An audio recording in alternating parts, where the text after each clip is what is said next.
Monkey Man is an action thriller written and directed in his first debut film, Dev Patel. An anonymous young man unleashes a campaign of vengeance against the corrupt leaders who murdered his mother and continues to systematically victimizes the poor and the powerless. The film's runtime is 121 minutes. Film's rating is R, in color, starring Dev Patel himself. So he writes, directs, and stars. And also has producer credit. So this is his film, Dev Patel's film.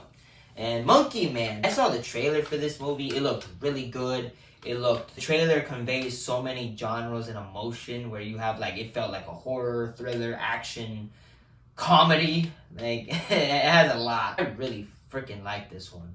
I thought it was really good. It is. First off, I love action films. Somebody told me what would be my top 4 genres. It'd be action, horror, animation, and I gotta give respect to comic book movies because the comic book movies were the main reason that I'm here today talking about movies. Action genre is a genre that has been stale of late. You got the rare ones like John Wick, the Mission Impossible franchise, but you haven't had something original and something new, and that's what Monkey Man is. This film is very good. It's very original. It tells a revenge story with a twist in which is also dealing with faith as well, or there's a lot of philosophies that goes along with the film itself. And I thought Monkey Man was just a great watch, and the performances by everybody's great. Dev Patel, of course, plays Kid, who his mom is brutally murdered, and he is grown and he wants to get revenge. It's straight, simple. If I kill my mom, I'm getting payback. There's not a better reason than that. Dev Patel, he's great, and of course he puts himself in an action movie. Of course, Dev Patel, I don't think I've ever seen him in an action film that's not The Last Airbender. that's not good.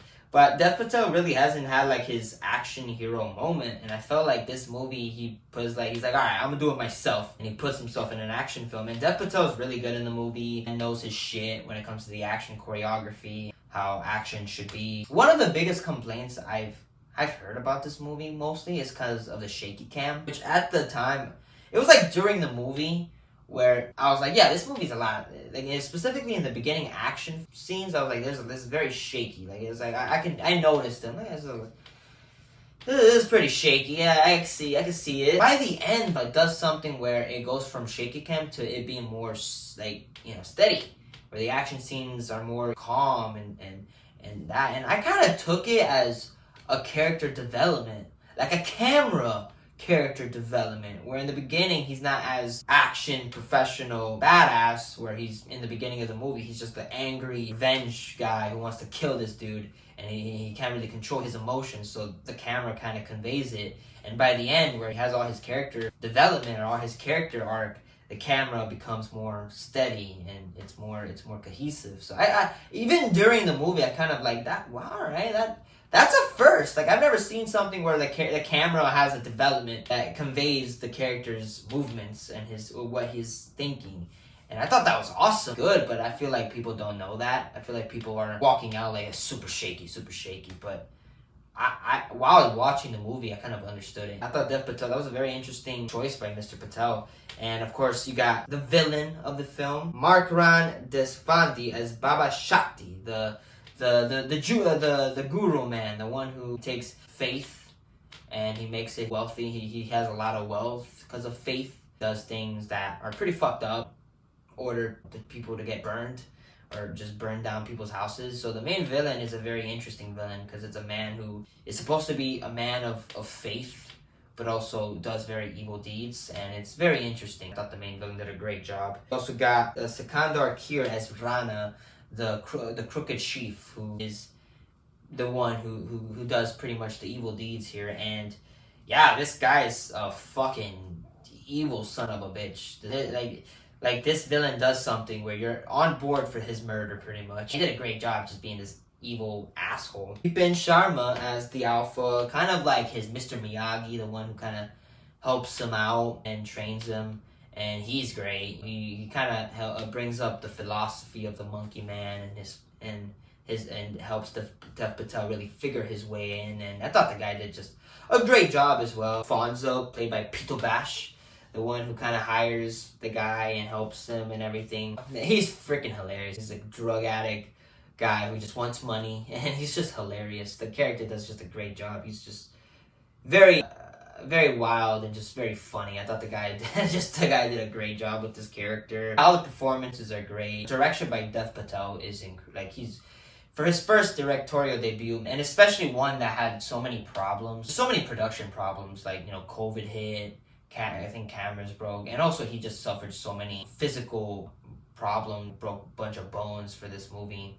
Dev Patel, this man put his heart and soul for this film to be, I guess, to be at its level that it is now, and also being just really good by the end. It is super impressive. You could tell Dev Patel really put his just blood and sweat for it to come out the way it was, and also that it was gonna come out on Netflix. It's gonna be a streaming service movie, but Jordan Peele saw its potential and just took it and said, all right, we'll show it in theater.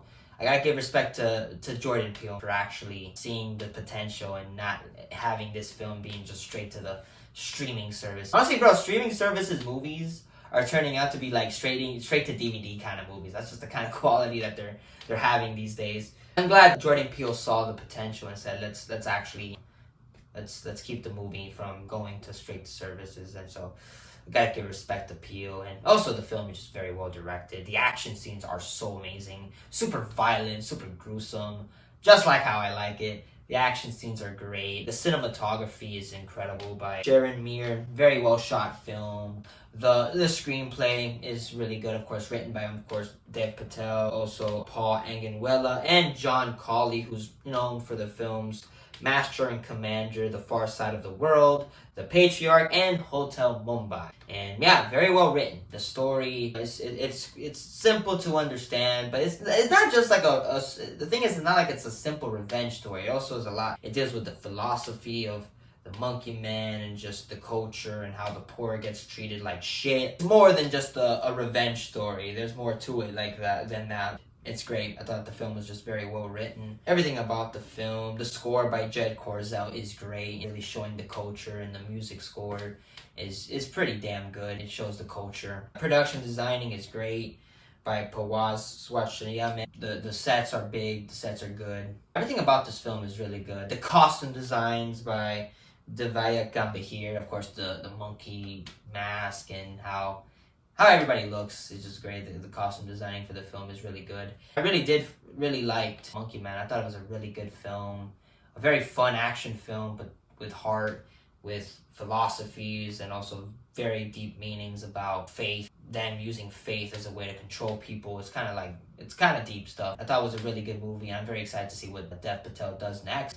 Again, I love action movies, and this movie really was like, I'm glad that I'm glad that there's good original action movies coming out in theaters instead of just being on the streaming services. I thought Monkey Man was a very, very good film.